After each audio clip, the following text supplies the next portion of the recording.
अस्सलाम वालेकुम दोस्तों। हकीम साहब के मकबरे पर एक शख्स आया और कहा कि पेट में बहुत दर्द हो रहा है। हकीम साहब समझ गए कि कब्ज है। फिर उससे पूछा घर कितनी दूर है तुम्हारा? मरीज ने कहा 2 किलोमीटर। हकीम साहब ने कैलकुलेटर पर कुछ हिसाब किया और एक बोतल में से 4 चमचे दवाई निकाल कर एक कटोरी में डाली। हकीम साहब गाड़ी से आए हो या चल कर? मरीज चल कर।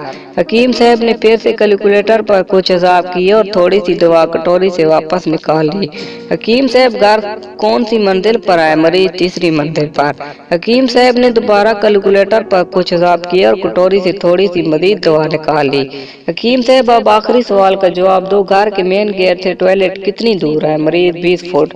हकीम साहब ने आखिरी बार कैलकुलेटर पर कुछ हिसाब किया और कटोरी से थोड़ी सी दवा निकाल ली। हकीम साहब अब मेरे दवा के पैसे दो और पहले फिर ये दवा पियो और फटाफट घर की तरफ निकलो, कहीं रुकना मत, फिर मुझे फोन करना। मरीज ने वैसा ही किया।